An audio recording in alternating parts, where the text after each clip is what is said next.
Hi, my name is Autumn Payne. I'm a visual journalist, and I'm here speaking today with Stephen Bryant Walker. He's a therapist at Middle Way Health, and he's a Buddhist teacher. So he brings a really wonderful perspective that combines both Eastern philosophy and Western psychology. And we're doing a series of mental health interviews on topics that we hope are of benefit to people watching. And I've lost count of how many we've done at this point, but they've been really wonderful. Thank you so much for joining us. You're welcome. Feels like over 25. I think it's around 25, Yeah. somewhere in that range. Yeah. So it's really lovely. Thank you. Um, so today I wanted to talk about something that I personally struggle with, and a lot of people do, which is the topic of perfectionism. So, first of all, what is the root of perfectionism and how does it help us and how does it harm us? Well, the root is it's a delusion. What is the delusion? Please Well, the tell. delusion is that there exists something that, is perfect the way most people define it. And then it's a delusion that we could achieve it. And then it's probably delusional to think that it's even worthwhile having it as a value. So, does it help us at all or does it only harm us? Well, perfectionism is taking something to an extreme. So generally extremes are like just too much. They mean they're unbalanced and they're just too much. So, I'm fond of saying everything is about dosage. Mm-hmm. So, just um, a couple of ibuprofen, that's good, but 20 isn't good. Mm-hmm. Tylenol, okay, that's acetaminophen, that's good, but 100 isn't good, right? Mm-hmm. Yeah, true. I mean, there are some circumstances where I feel like it's rewarded to be a perfectionist, like perhaps in your job, for example, but it feels like it comes at a cost. Well, the cost is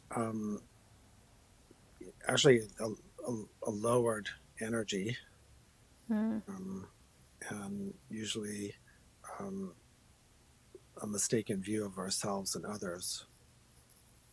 And usually the cost is we have a sense of demand that happens internally and externally.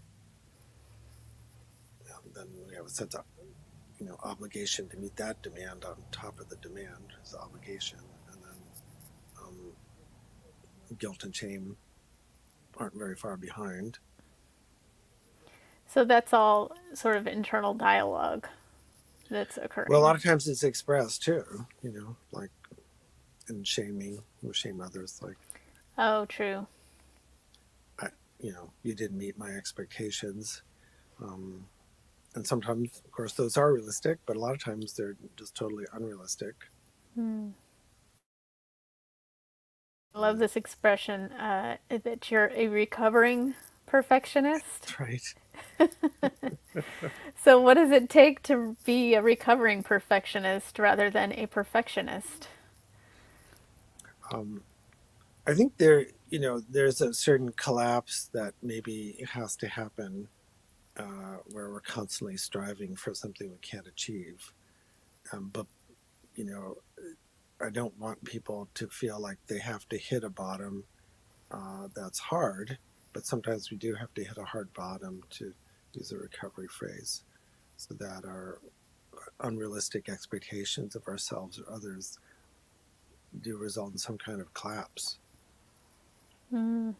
And it's a lot of times not until that happens that we're willing to, you know, reevaluate Mm-hmm. and that we're willing to consider like, okay, I can be good enough.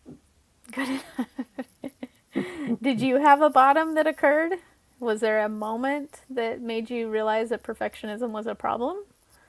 Well, I think I've had a lot of bumps Yeah, most of us had. Yeah, like that.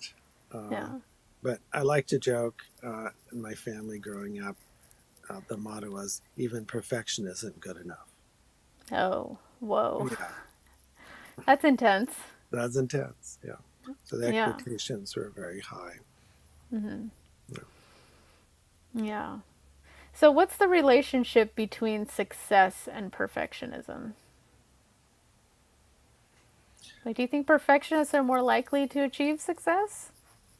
Actually, I think by and large, the most perfectionists end up um, not even getting going Oh, yes. because they're thinking things and then they're kind of cutting themselves short. Like I can't do that perfectly, so why do it? So actually, we never really even see most perfectionists do things. Um, but some perfectionist people do um, get very high in business and politics and even spiritual training. So, it could go both ways. Right, but probably the vast majority actually sabotage themselves even before doing something, and then um, the ones that do get going and do stuff, then there's a certain amount of wreckage along the way. Absolutely. Yeah, I've seen both sides of that. I've seen Yeah, perfectionists in business surroundings, yeah, like doing great work, but being very hard on themselves. And I also know people who've stopped themselves before starting. I've got a great idea for business. I start working on it, and then I'm like, yeah. can't do it. Not good enough.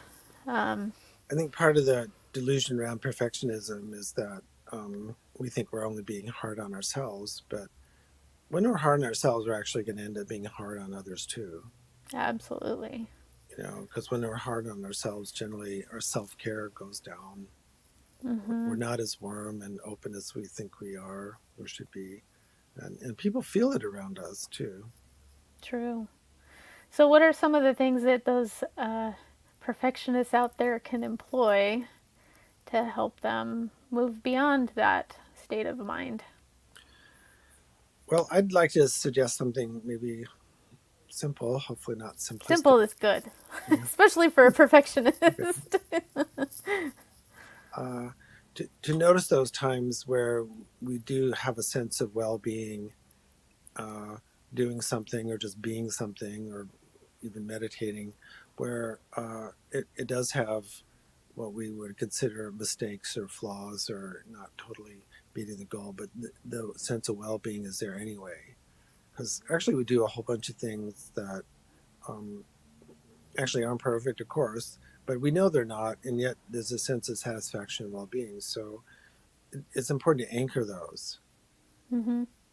instead of kind of going, well, that was good or that felt good, but maybe I can do better. Just kind of rest in um, the sense of well being, feeling good right there, and just rest there. Mm. So, instead of trying always to eliminate the perfectionist delusion, notice where we feel a sense of goodness in daily activities, for example, where we're not, striving or demanding too much. So that's kind of a positive approach. And maybe don't talk yourself out of that happy spot. Yeah. So there still has to be mindfulness there where we're noticing when we, you know, pushing it too hard, like everything's okay, and feel a sense of well-being about a state of mind or accomplishing a task, and to notice when the perfectionist thought of absolute continuous improvement arises all the time, and to just have a sense of humor about that and not take the bait. Ooh, I like that. Yeah. So But maybe yeah, you go don't ahead. want to be a perfectionist about trying to not be a perfectionist. Yeah, people do that. That's, People do yeah. that as well. So perfectionism is actually an extreme.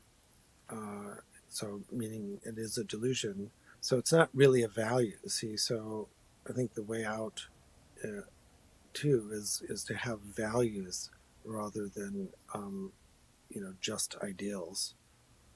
So, what would be an example of a value versus of an ideal? Well, a value is we want to do something that's good enough that can be repeatable and sustainable. Like we've talked about sustainable planet and food. But a lot of times, perfectionist things um, are very transcendent and not repeatable. Hmm. Yeah. I think they should be. I Mm-hmm. mean, there are, wonderful things that happen that they really might be a one-off, and it's not a value to think that you can continually create peak experiences, because by definition, peak experiences are peak. They're not going to happen every time. Right. So to Yeah. have a peak experience, for example, like just obvious, you need us to build a strong base, because a peak is like a pyramid, so it's only going to be as high as the base allows, right? Mm-hmm. Yeah, that makes sense. But usually, kind of perfectionists tend to be also very ambitious, like go to, from peak to peak. Yeah. Yeah. Yeah, it makes sense. Is there Yeah. anything else you want to add to this? Because this was really good. Very helpful. Um, well, actually, what I do testing occasionally. I used to do a lot more than I do now, but therapists test for depression, anxiety, and different things. But actually, somehow, I don't know where it came from, but I inherited a perfectionist test. Oh, wow. So I That's can't, interesting. yeah, maybe we could do that on air sometime. Who would be tested, me or you? Well, that would be fun. We could switch roles. Okay, well, maybe next time. Yeah, We're just laying it all out here. yeah. So those they yield a lot. Sometimes when these self tests actually can be really interesting, because then they bring to consciousness our scripts about how things should be. Absolutely. Hmm. That sounds fun. Yep. All right. Well, thank you so much. That was really Yeah. great. Yeah. It's Really great. Yeah. appreciate your Yeah. thoughts on that. And we'll see you next time. You will. Ciao. Bye. Bye.